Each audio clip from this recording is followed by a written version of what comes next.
Сайн мэцэн үзэгчдээ TV7 телевизийн орой мэдээллийн хөтөлбөр эхлэхэд бэлэн боллоо. Мэдээ бол баримт, бид баримтыг баталгаажлаа. Ингээд өнөөдрийн мэдээллийн хөтөлбөрөөр ABU Roboco 2021 тэмцээнээс Монголын баг дэд байр эзэлсэн байна. Даваа жаргал 3000 км замыг дугуйгаар дуулжээ. Түүний дараагийн зорилго дугуйтай Оросын холбооны улс руу аялах юм байна. 4 жилийн хугацаанд өргөн хэрэглээний хүнс 56 орчим хувиар нэмэгдсэн байна. Тэгээс 11 насны хүүхдүүд дунд томоо Американы өвчтөд эрчимтэй татаж байна.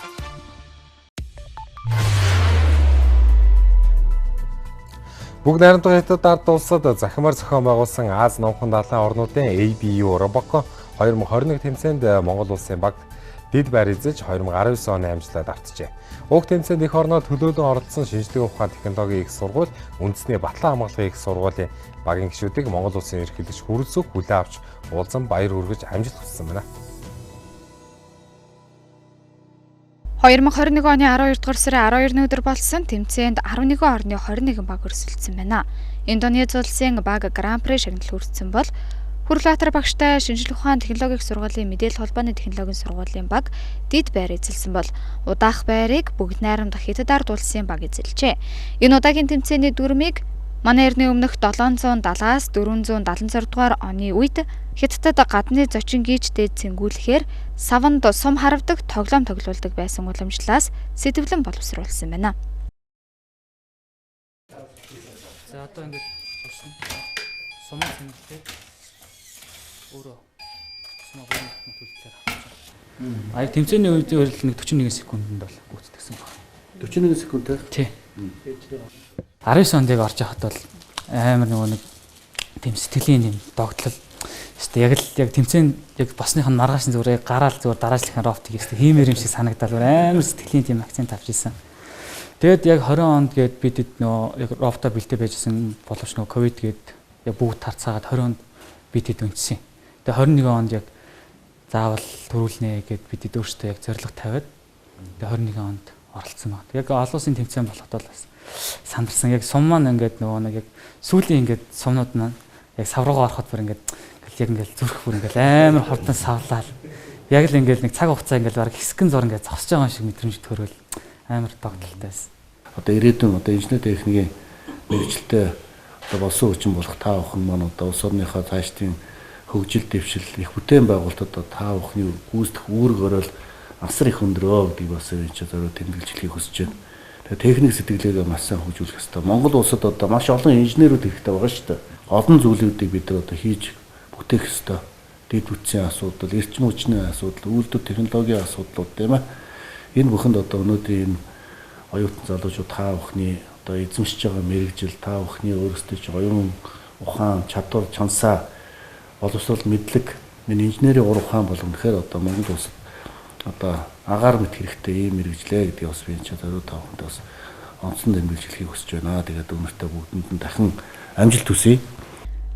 Тэмцээний жил бүр өөр улсад зохион байгуулдаг бөгөөд тухайн улсын ёс заншил уламжлал өв соёлыг үндэслэн дүрмийг боловсруулдаг тул даалгавар нь ялгаатай байдаг байна. 2019 онд Аз номхон далайн бүсийн орнуудын өргөн нэвтрүүлгийн холбоо Монгол үндэсний олон нийтийн радио телевиз хамтран ABU Roboco 2019 Монголын олон улсын тэмцээнийг ерөнхий сайд хүрэлцэхийн ивэлдор зохион байгуулж байсан юм а. Тэгвэл хэсэг хугацаанд тасалдаад байсан Монгол үндэсний олон нийтийн радио телевизийн залуу зохион бүтээгч нэвтрүүлгийг энэ жилээс ерөнхийлөгчийн ивэлдор зохион байгуулахаар төлөвлөжээ. Тэмцээнээр дамжуулан хүүхэд залуусын инженерийн сэтгэлгээ хөгжиж, энэ чиглэлээр суралцах хүсэл эрмэлзэл нэмэгдэн улмаар ирээдүйн шилдэг инженерүүд төрөн гарна гэдэгт итгэлтэй байгаагаа хэлж байна.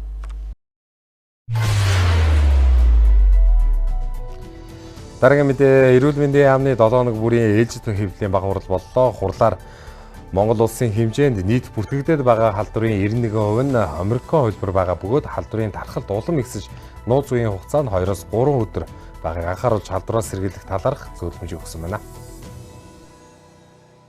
Монгол улсад өдөрт бүртгэгдэх халдварын тоо 2-3 дахин өсөж байна.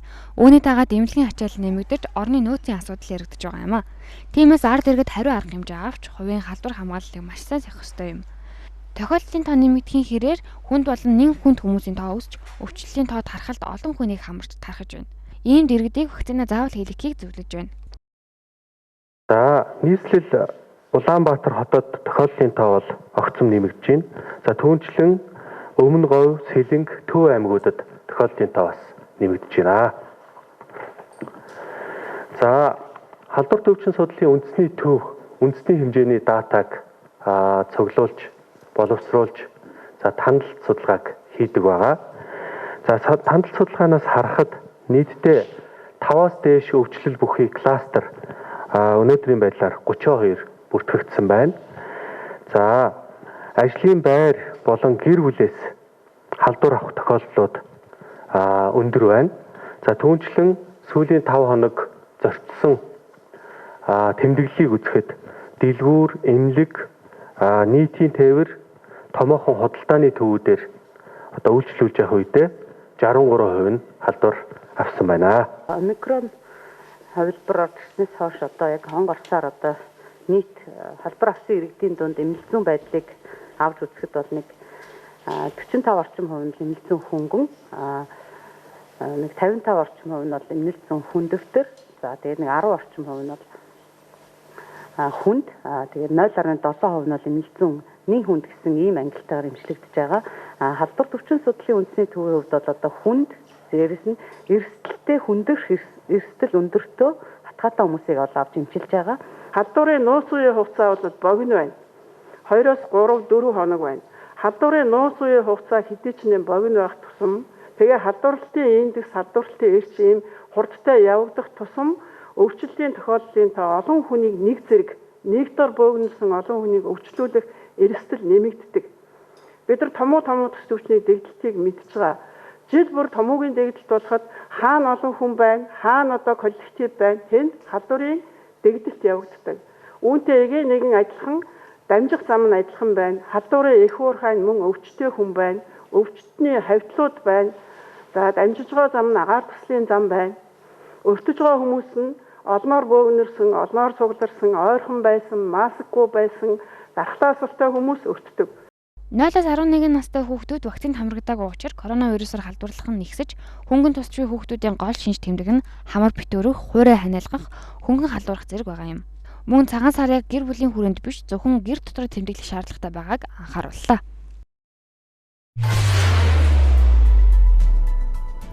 Мэдээлэл хөтөлбөр үргэлж байна. МЕГ судалгааны байгууллагаас иргэдийн хэрэглээний сагсанд тогтмол багтдаг 12 нэр төрлийн хүнсний бүтээгдэхүүний үнийн судалгааг 4 жилээр харьцуулж гаргажээ.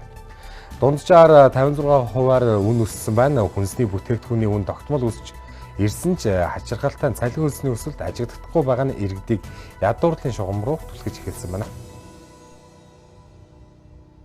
Хэрэглэгчийн сагсанд багтдаг дараах 12 нэр төрлийн хүнсний бүтээгдэхүүний 2018 онд худалдаалагдаж байсан үнийг энэ онд хэдэн төгрөгөөр нэмэгдсэнийг харьцуулсан судалсан байна. Үүнд өндөг 10 ширхэг байсан бол он гарснаас хойш 875 төгрөг болж даруй 117%-аар өсчээ. Мөн жуус 2599 төгрөг байсан бол энэ онд 2999 төгрөг болж 15%-аар өссөн бол сакура цагаан будаа килограмм нь 4129 төгрөгөөр авч байсан бол энэ оны 1-р сарын байдлаар 6899 төгрөгөөр авах болж 67%-аар өнөсчээ. Харин хоньны мах килограмм нь 6963 төгрөг байсан бол 11447 төгрөг болж 4 жилийн хугацаанд 64%-аар өссөн байна. Миний Монголын сүү литр нь 2399-ээр худалдаалагдаж байсан бол 4 жилийн хугацаанд 3299 төгрөг болж нийтдээ 38%-аар нэмэгдсэн байна. Харин алтан тарай дээд гурил килограмм нь 1359 төгрөг байсан бол 1499 төгрөг болж 10%-аар өссөн байна. Харин хэрэглээний торны хувьд нэг ширхэг нь 189 төгрөг байсан бол 369 төгрөг болж 95%-аар өсчээ. Ингээд нийт 12 төрлийн хүнсний бүтээгдэхүүний дундаж үн 56 орчим хувиар нэмэгдсэнийг харуулж байна. Эдгээрээс хамгийн өндөр өсөлттэй байгаа нь төмөс 117%-аар өссөн байх бол харин тэг 10.5 литртэй ургамлын тоос 104%-аар өсчээ. Тэгвэл хамгийн бага өсөлт ажиглагдсан нь алтан тарай дэд гурил байна. МЕГ судалгааны байгууллага дээрх төрлийн хүнсний бүтээгдэхүүнийг улсыг дэлгүүрт байрлах номин сүлжээ дэлгүүрийн үнд тулгуурлаж судалгааг гаргасан гэж байна. Хамгийн бага өсөлттэй нь бол 10%-аар алтан тарайгийн их дэд гурил өссөн байна. Тэгэхэд алтан тарайгийн цэнгүүний энэ дээр тайлбар хийж цэнгүүний твиттер дээр бичснээс харж байхад бол энэ бол төрийн зохицуулалт хамгийн өндөр байгаа хүнсний бүтээгдэхүүн. Хэрвээ энэ бол одоо шатхуун шиг эрсдэл дагуулж байгаа гинт энэ зохицуулж чадхааргүй үн огцон үсэх эрсдэл байна гэдгийг цэнгүүд орж ирсэн. Дэлхийд даяар хүнсний бүтээгдэхүүний үнийн өсөж байгаа бол энэ дэлхийд даяар болж байгаа асуудал зөвхөн Монгол биш. Зөвхөн одоо Улаанбаатарт биш. Дэлхийд дээр л болж байгаа асуудал. Харин энэ иргэдийн хувьд бол хичнээн эмзэг байх нь үүдгэн чухал юм л да. 4 жил 56%-аар хүнсний үн нэмэгдэхэд өрхийн орлого түүнтэй адилхан өсч чадсан үүдгэн гол асуудал. Сүүлийн 4 жилийн хугацаанд хүнсний үргээр хэрэглээний бараа бүтээгдэхүүн тогтмол өсөж ирсэн бол харин цалин хөлс нэмэгдээгүй. Иргэдэд худалдан авалт буурахын хэрээр амжиргаанд олон төрлийн хүндрэлүүд гарч болно. Хамгийн наад зах нь хүнс тэжээлийн дутагдалд орох, цаашлаад ядуурл өртөх эрсдлийг дагуулж байгаа юм а. Мэдээллийн хөтөлбөр үргэлжлэж байна. Нийслэлийн нутгийн захиргааны байгууллага албан тушаалтанд 2021 онд иргэдээс ирүүлсэн өргөдөл гомдлын шийдвэрлэлийг нийслэлийн засаг даргын зөвлөлийн хурал танилцууллаа. Өнгөрсөн 2021 онд нийслэлийн нутгийн захиргааны байгууллага албан тушаалтанд хандаж 53,031 өргөдөл гомдол гарсан нь өмнөх оны энэ үетэй харьцуулбал 7.3%-аар буурсан байна. Иргэдийн өргөдөл гомдлын 97% нь шийдвэрлэгдэж үлдсэн 3% нь судлагдах шатанда байгааг нийслэлийн засаг даргын хамгийн газрын төрийн захиргааны удирдлагын хэлтсийн дарга Гамболт танилцуулсан. Иргэдийн өргөдөл гомдлыг 11 их үүсвэрээр авч хариуг утсаар шууд холбогдсон мессежээр албан бичгээр өгсөн байна. Нийт гаргасан өргөдөл гомдлын 68%-ийг иргэний хүсэлтийн дагуу шийдвэрлсэн гэж мэдээллээ. Тэгвэл иргэдээс барилгын техникийн хяналт зөвшөөрөл, норм стандартын хэрэгжилттэй холбоотой өргөдөл гомдол хамгийн олон ирсэн бол нийтийн эзэмшлийн гудамж талбай, түүц, ил задгай худалдаа, хог тээвэрлэлт, сууц өмчлөгчтэй холбооны үйл ажиллагаатай холбоотой гомдол санал удаалжээ. Иргэдийн өргөдөл гомдол шийдвэрлэлтэнд нийслэлийн харьяа газар албан агентлагийн албан тушаалтнууд хариуцлагатай хандаж бүх талаас нь нэгтлэн хууль зүйн үндэслэлтэй нэг мөр эцэслэн шийдвэрлсэн хариг хугацаанд нь багтааж өгөх үүргийг нийслэлийн засаг даргын зөвлөлөөс үүрэг болцсон байна. Замын үд болон бусад бомбуудын ачаа тээврийн хөдөлгөөний талаар холбогдох хаалтныхан мэдээлэл хийлээ. Оны өмнө тэнгэрт хадаж байсан тээврийн үнийн хөөсрөл арилж хэвийн хэмжээнд хүрч илсэн гэдгийг мэдээсэн байна. Авто замын бомбоор чингэлэгт тээврийн үйл ажиллагааг эхлүүлснээр татан авалт ирчимжиж 10 хоногт 549 чингэлэг татан авсныг албаны хүмүүс мэдээллээ. Эдгээр нийт 9.3 мянган тонн бөгөөд давхурдсан тоогоор 504 нэр төрлийнх байна. Тухайлбал хүнс барилга, тавилга, гэр ахуй хувцас хэрэглэлгээд бүх төрлийн бараа байгаа бол Галийн ерхий газрын статистикийн мэдээллийг хэлцээс эдгээрийг тооцоолж гаргажээ. Он гарснаар 348.8 сая Америк долларын бараа импортоор орж ирсэн байна. За энэ нь өмнөх оны мөн үеэс 40.6 сая Америк доллараар өссөн үзүүлэлт байгаа юм байна. Хүнсний бүтээгдэхүүн 66.8 сая Америк доллар, нефтийн бүтээгдэхүүн 75.6 сая Америк доллар бол автомашин тээврийн хэрэгсэл 170.4 сая Америк доллар, харин бусад төрлийн бараа 99 сая Америк долларт хүрчээ. Мөн 2022 он гарснаар улсын хилээр суудлын 4452 харин ачааны 1241 тээврийн хэрэгсэл орж ирсэн байна. Уг үзүүлэлтийг өмнөх оны мөн үетэй харьцуулбал суудлын автомашин 442-оор ачааны тоо 248-аар буурсныг мэдээллээ. Шадар сайд замын үүдэд очиж ажиллах үеэр бол энэ жолооч тээвэрлэгчдийн төлөөлөлтөд бол уулзсан. За тэд ч гэсэн нөхцөл байдлаа бол ойлгож, ялангуяа дундын тээвэрлэлт үсээс явж байгаа дундын тээвэрлэлтэнд бол төрийн ажил явж байгаа ажлыг бол хүндэтгэлтэй хандна гэдгийг бол хэлсэн. За харин замын үүдийн одоо тэр тээвэр логистикийн төвөөс, тээвэрлэлтийн төвөөс наашаага зөөх бусад одоо алсын тээвэрт явах юм боломж нэгдүгürt байгаа гэдгийг бол тэнд ярьсан. За энэ тээвэрлэлтүүд бол одоо ингээд эхлээд явж байгаа. За түүнээс гадна Шадар сайдаас бол Европ тээврүү тээвэрлэх юм боломжуудыг өөрөөр хэлбэл ачааны том тир, ачааны машинуудыг бол зөвхөн одоо замын үүдүүд төвлөрч ачаа бараад татах биш. За энэ алтан болог болоод бусад баруун хилүүдээр дамжуулаад Еврази улс орнууд руу тээвэрлэлт хийх төр нөхцөл шалгуур болцлыг хангах юм бол ажиллаад явах ийм боломжууд байгаа гэдгийг бол бас эрэлхийлж, за ийм ажлын зохион байгуулалт үүргийг бол зам тээврийн яам тээвэр үндэсний төв рүү бол өгсөн байгаа. За энэ хүрээнд бол эхний ээлжинд энэ тэрээр шаардлага хангасан, одоосон шаардлага хангасан автомашин бүхий жолооч нар бол явж болох юм байна гэдэг энэ зүйлүүдийг бол зам тээврийн гаргасан. Одоо мэдээлэл нь бол олон нийтэд тавхан өгөөд явнаа. Бүгдэн хятадд ард улстай авто замын нэг 8 бомтоор бид бараа бүтээгдэхүүн экспорт импортын үйл ажиллагааг бол хийдэг. За үүнээс бол за одоо өнөөдрийн мэдээлэл өгж байгаа замын үд бомтоор бид импортын бараа бүтээгдэхүүнийг 60 тонны чингэлгээр авч байна. За дараагийн үйл ажиллагаа явуулж байгаа бомб нь бол ханги мандлын бомб байгаа. За ханги мандлын бомб нь бол за оны төгсгөлд бол зөвхөн экспортын чиглэлээр ажиллаж байсан. За төмрийн өдөр нүүрсний тээвэрлтийг задгаа твштэй тээврийн хэрэгслэр авч байсан бол 81 сарын 3-наас зөвхөн шингэлгээр экспортын тээвэрлтийг хүлээж авна гэдэг. Импорт хүлээж авна гэдэг. Ингээд бид 1 сарын 7-ны өдрөөс эхлээд шингэлэгч шилжүүлсэн байгаа. За одоогоор бол 50 өдөрт нэг дунджаар нэг 50 орчим тээврийн хэрэгслэр нүүрс болон төмрийн хөдөр экспортлж байгаа. За энэ бомбд ажиллаж байгаа. За дараагийн бомб бол гашуун спотын бомб байгаа. За гашуун спотын бомбдор бол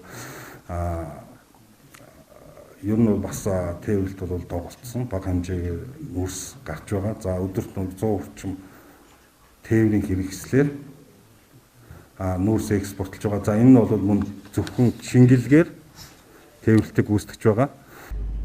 Түүнчлэн ачаа тээврийн үнийн тухайд 2.5-аас 3.5 сая төгрөг буюу хуучин үн рүүгээ ойртож байгаа гэдгийг хэлж байна. За ирээн замын үд бомбд үйл ажиллагаа цаашид хэвийн үйл ажиллагаанд шилжинэ гэдгийг хэлж байна.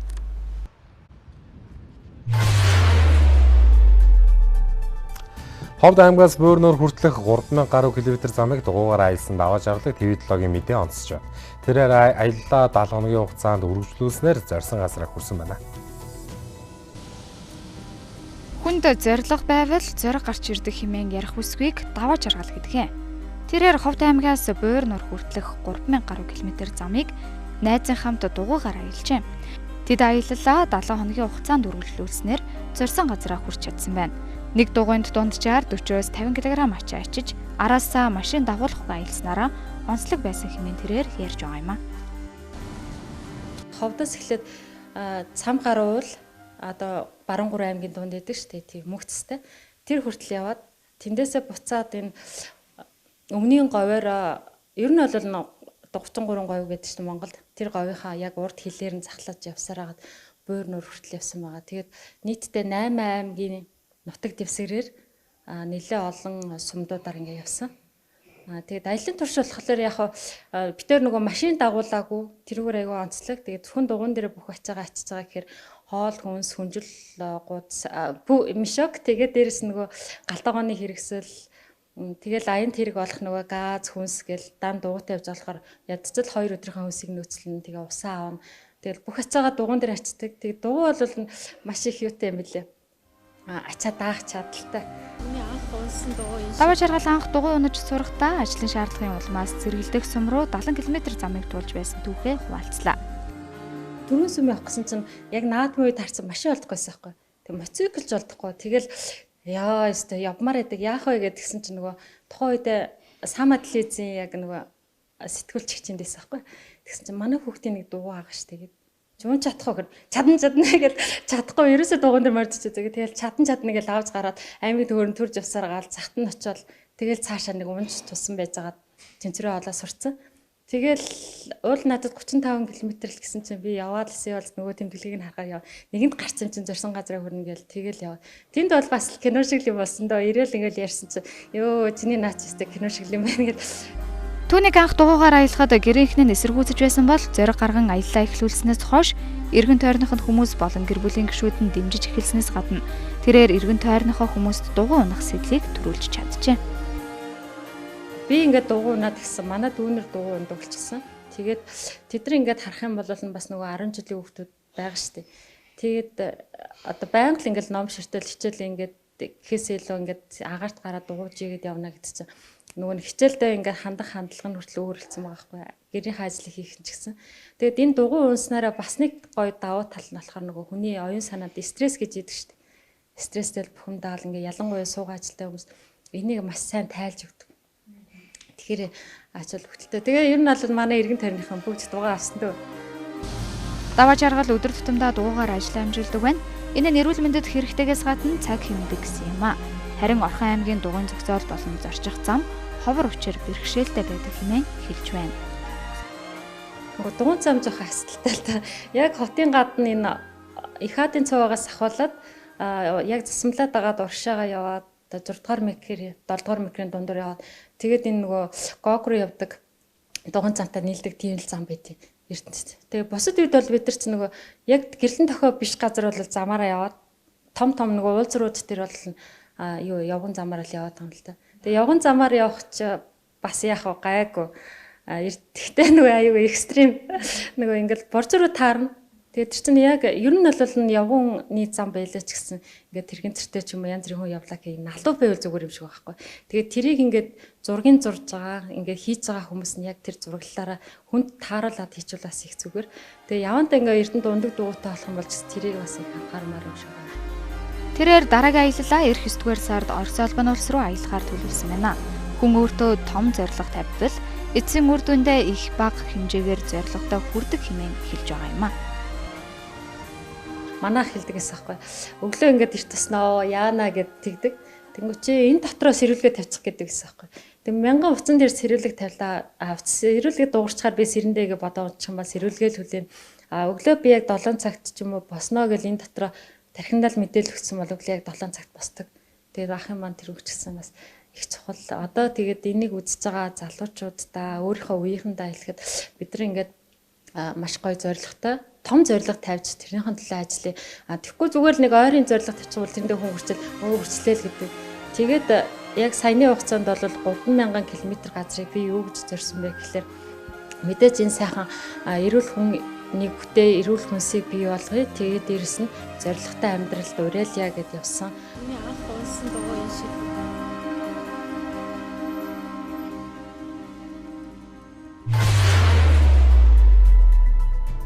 Орой мэдээллийн хөтөлбөр үргэлжлэж байна. Одоо та бүхэнд зарим мэдээллийг товчоор хүргэе. Өнөөдөр өглөөний тэг 7 цаг 34 минутад хан уул дүүргийн 14-р хороо Үлзэтийн замын уулзварт 16 тонн авто цистерны 16 тонны чөргөл унаж 10 тонн дизель түлш асгарсан гэсэн дуудлага нийслэлийн онцгой байдлын газарт иржээ.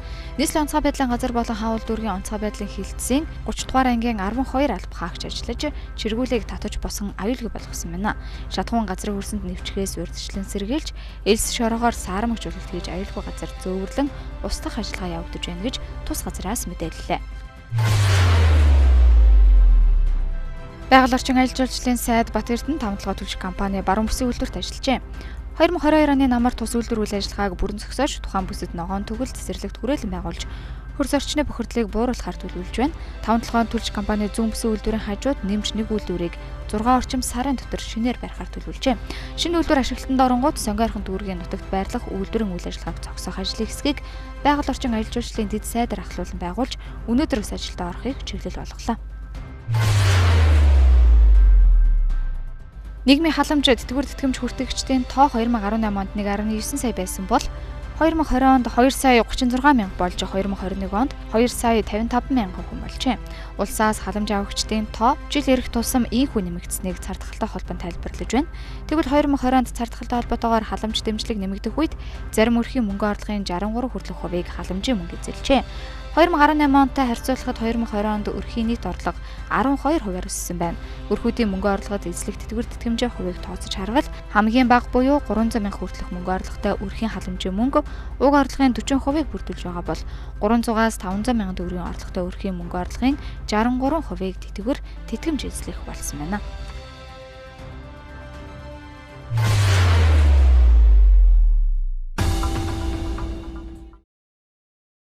Оройн төргөө үзэгчтэй тэгэхээр TV7 телевиз коронавирус цар тахлын дэлхийд дахинд болоод Монгол улсад хэрхэн одоо халдварлаж байгаа мэдээлэл мөн ковид-19 цар тахлын мутант хувилбарууд болоод хамгийн сүүлд одоо бүртгэгдсэн омикрон хувилбарыг дэлхийд дахинд томоогийн нэг хэлбэр хэмээн авч үзсэнтэй холбоотойгоор цаашид одоо омикрон хувилбар маш хурдцаад тархаж байгаагийн нөлөөгөөр дэлхийн улс орнууд ямар арга хэмжээ авч байгаа талаарх мэдээллийг Австри улсын Klagenfurt хотоос дархлаа судлаач цэрэгхүйтэй холбогдож үзэгч та бүхэндээ хүргэж байгаа.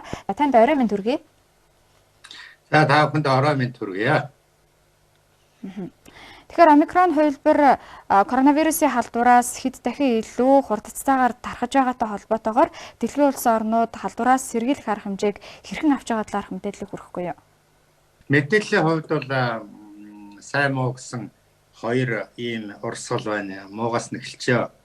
Тэгэхээр дэлхийн эрүүл мэндийн байгууллагын брифинг бас л урдынхаа адилаар нэлээ эмоцтой бас зарим эрдэмтдийг бас оролцуулж хийсэн брифинг боллоо. Тэгээд бас эрдэмтэд улс төргүүгээр геогүүгээр явъя гэсэн ийм асуудлыг бас ахтар сүрхээ тавьсан. Ийм брифинг болчихлоо. Тэгээд хоёр чиглэлийн мон гэвэл ер нь их сайхан өөдрөг сэтгэлгээтэй байцгаасан бид бүгдээрээ мэдж байгаа. Авар гэхэд мутант ялангуяа дельтаг гарнаа гэсэн чиг бодолтой. Дельта бол сүүлчийн мутант. За тэгээд ингээд юунаас пандемиагаас эпидеми рүү шилжлээ гэсэн энэ үзэлснээ бол их төгссөн дэлхийд ихнэр тарцсан байж идэл бас эрдэмтдийн судалгаагаар бас энэ тент дельта ч юм уу дельта нэмэх ч юм уу тийм илэрч дахичтай идэж гарч ирээд болохгүй байгаа юм байна. Гэхдээ энэ бол хамраа зүйл болсон юм алга. Зөвөр нь Европын зарим орн болоод Гонконгт бол тийм асуудал гарчээ вирус. За гэсэн нэг ийм мэдээ байна. Тэгэхээр энэ дээр үндэслээд бол чиг шугам бол 2022 он бол ер нь мутантайч омикронтой шалгалын тэмцэх юм болох юм шиг байна гэсэн. Ийм шиг хандлага гарлаа. За энэ бол жаахан тиймэрхүү мэдээлэл. За сайн мэдээлэлүүд байна уу? Дэлхийн эрүүл мэндийн байгууллагын тэр онцгой хяналтын хороо гэж байдаг. Тэр хороо бол мэдээлэл хийлээ. За 2-оос илүү том бол ер нь шаардлага байхгүй болчлоо. Ялангуяа одоо энэ дэлхийн тахны шудраг ус хуваарлтын энэ байдлыг харахтай зэрэг ерөөсөө 50 түүнээс дээш хувь вакцин зөвлөсөн бол Европ, Америк тэгээ бусад орнууд байж байгаа Африк бол дөнгөж 5% байдаг. Энийг бас л ярьлаа. За тэр вакцины тухайд бол одоо ингээд ийм шиг гэхдээ дэлхийн эрүүл мэндийн байгууллагын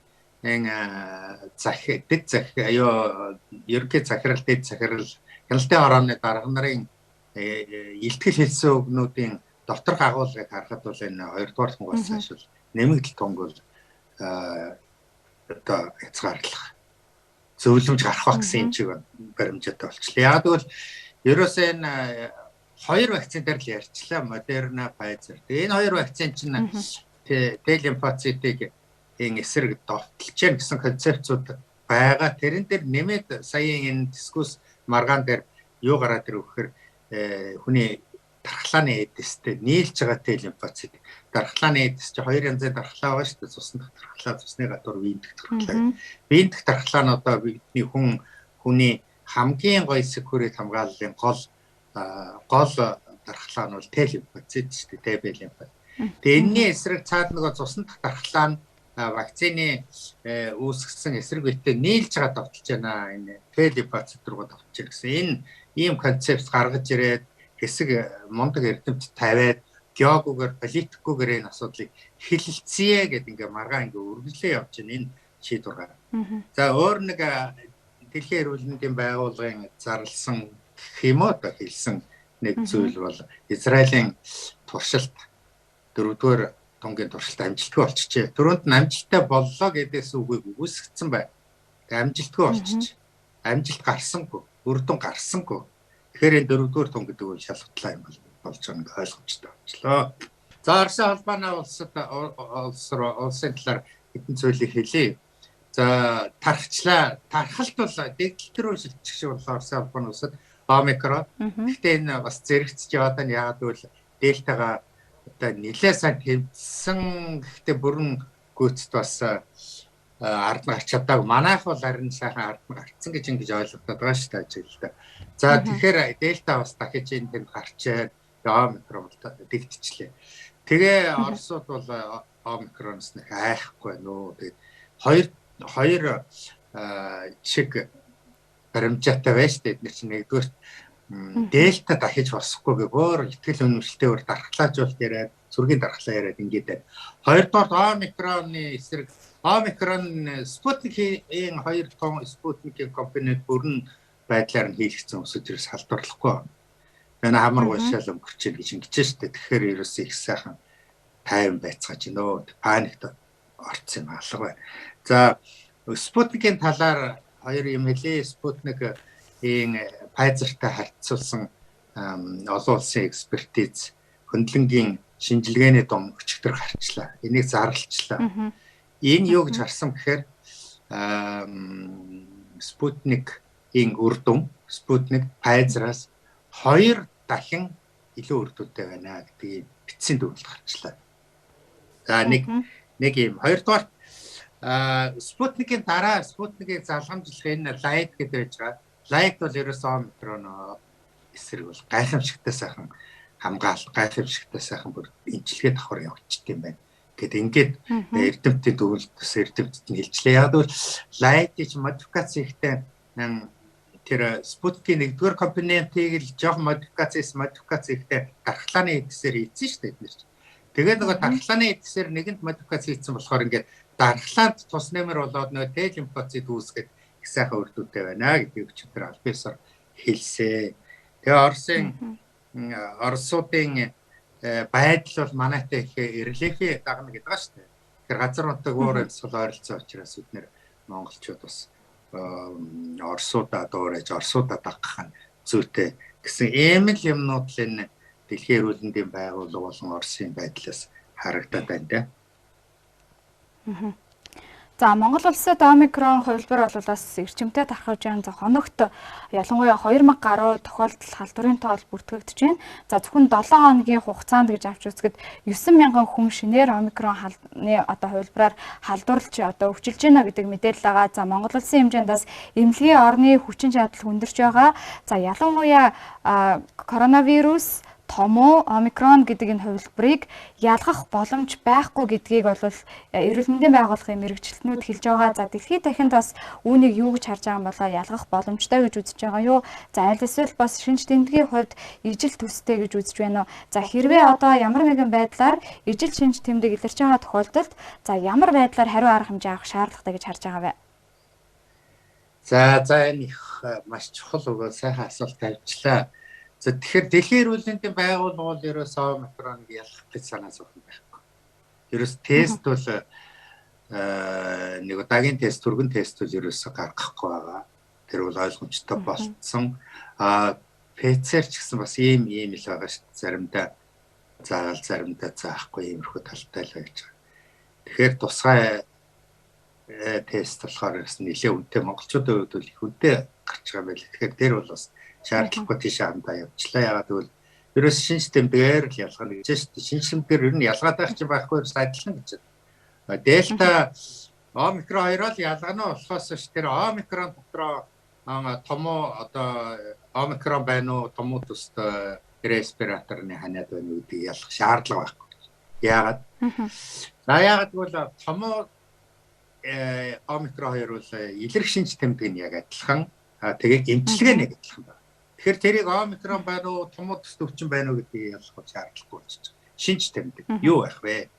Ерөөсөө одоо ийм л байдалд орчлоо шүү дээ. Би нэг яг хоёр чиглэлийн юм хэлээ л дээ. Төр манай Монгол улсын онцлог нь юу байна гэдэг энийг бол ойлгоцгооч эхэлж байгаа шиг байна. За эрүүл мэндийн яам бол бас сая хэд хэдэн сайхан зоригтой ийм гэмээр тийм сайхан юм гаргачлаа тэр антибиотикоос татгалзээ за одоо багцаар юм тараах нь буруу байна гэсэн ийм томоотоос өвчин гэдэг өөр хэлчлээ. Ийм бас нааштай сайхан хандлагууд гарч ирж байна. Би энэ дээр баярлж байгаа. Энийг бол дэмжиж байгаа. Улсын онцгой комиссууд гарч хэрэгтэй. Чи стратеги хийгээч. Чи стратеги гэдэг чинь нэг л 5-10 жилийн бишүүдээ ганцхан яг өнөө маргааштай яах вэ гэдэг л стратеги гаргаад өгч хэрэгтэй. 2 жил шаардлаа 2 жил стратеггүй таваргална. Улсын онцгой комисс бол ерөөсөө энэ яг энэ омикронд бол онцгой анхаарахгүй болохгүй эч тархацсан байна. Тэгээ одоо дэгдчихвэл хэцүү байдал цэцтэй нөгөө өөртөө хэлгээр 50-60 мянган болно шүү дээ. Тэгээ энийг дэгдэх шаардлага байхгүй шүү.